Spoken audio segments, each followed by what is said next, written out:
Well, good morning, ladies and gentlemen. Welcome to another Travel Mole broadcast. And my normal greeting is that I'm delighted to have my guest with me, but that's not the right term today. I'm actually privileged to have in front of me Diane Harris, who is one of the foot soldiers. And if you don't know what a foot soldier is in the civil rights movement, it's someone that actually put boots on the ground during it.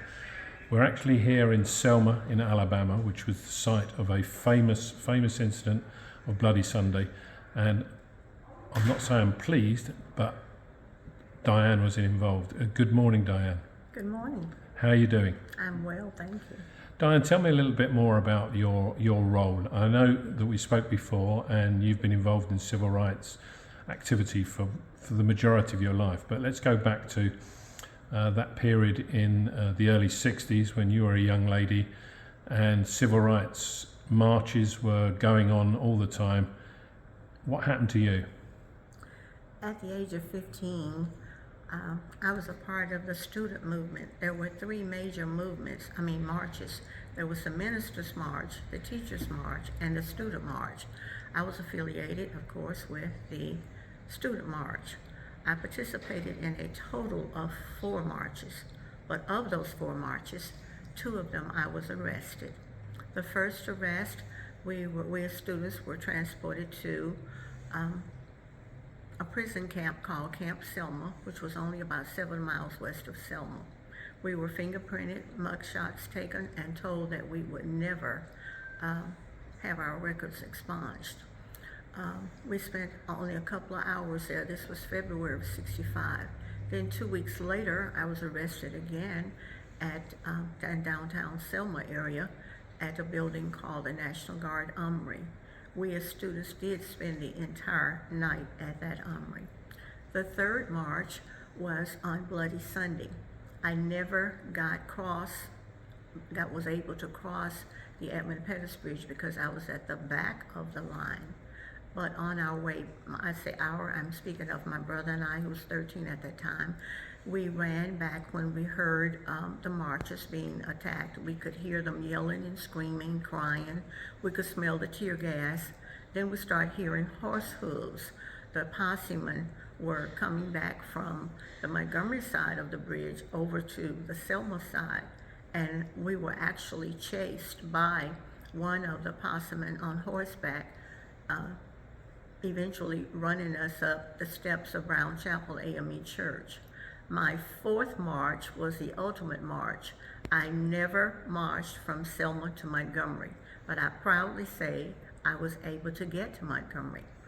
Many people from Selma were transported to Montgomery the day before the major march, which should have been maybe March 20th, I believe, of '65. We had to leave the afternoon before the march to Selma to Montgomery because the buses were not coming back.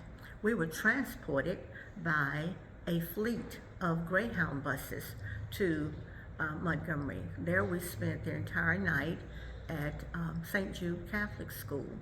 We were entertained. That night was called the night the Freedom Stars fell on Alabama. They didn't mean the celestial stars. They meant the actors and movie stars. We were entertained with a complimentary concert by people such as Dick Gregory, Nina Simone, Eartha Kitt, Joan Baez, Peter, Paul, and Mary, the Cartwright Boys on Bonanza. The list just goes on. And afterwards, we were given instructions on how to march the next day. This was at St. Jude Catholic School in Montgomery. The next morning, which was the major march to the state capitol, that's where some 25,000 people gathered, and that was a beautiful sight because everybody that was there showed love and unity, and that's when we heard Dr. Martin Luther King give his famous "How long, not long" speech. We returned back to Selma the day of the march, but it was not, it was August 6th of '65 that the late President Johnson passed the Voting Rights Act, but our parents were not allowed to vote until the fall of that year. And at that time, my mother immediately rushed and became a registered voter. All she had to do was sign her name and give her address. Excellent. Now, when you, I don't know if you often do it, and you're still living here in Selma, as I understand. Yes, Do you ever walk across the bridge and think about that day in 1960? I do. I walk that bridge usually every week being a tour guide. And do you have recollections of that day? And I that's do, presumably even what you're though- telling the people. Yes, even though I didn't cross the bridge, I still am able to tell my story Sure. as trying to attempt to cross the bridge. I share that story almost every week. And do you think that the attraction of the bridge, the fact that people still come, the fact you're a tour guide, that's obviously a good thing that the story is still being told, isn't it? Yes, the bridge is one of the most iconic features of the Selma tour. Everyone wants to march the bridge. Even handicapped people make provisions to cross the bridge, be they on canes, wheelchairs, motorized equipment, whatever. They want to walk the bridge. That's the ultimate part of Now, you mentioned earlier that you were being chased by people on horseback. Were these regular policemen or state troopers? Who were they? No, they were not. These men were actually volunteers that had been deputized by our local sheriff, Jim Clark. They had absolutely no law enforcement training at all. And what did they do? Their goal was to cause violence. They attacked many of the marchers. When I say attack, I mean by using their billy clubs or their cattle prods, which is like a taser. And some of our students told the story that some of them were actually spat on. It was just a very demeaning situation with these men. They were truly not our friends. They were our enemies, so to speak. They were our enemies. And did you know any of these men? No, I didn't know any of them personally, but some of our neighbors stated that one of them was our milkman, our local neighborhood milkman, and the other was our insurance man. At that time, policies were collected on a monthly basis, and the parents of the neighborhood decided to get together. They first boycotted the milk company, and secondly, they discontinued their insurance policies, which I felt was the right thing to do. And do you think that, going back, that's obviously a long time ago, 1965 is, it's 60, well, I can't work it out, but it's a long time ago. Do you think that we've made sufficient progress in terms of race relations, not just here in America, but globally?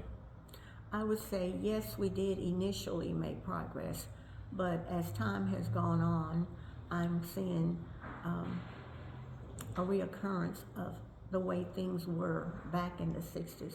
That's very disturbing and saddening to me. We're not making the progress. We have not made the progress in the 57 years that I think we should have. So I'll have to say the struggle truly continues. And talking of people using your services as a tour guide, we're actually in this magnificent hotel right next to the river, in fact right next to the bridge. I mean, the bridge is only a matter of yards away. It's obviously a popular place for people to come, and as I said before, quite rightly so.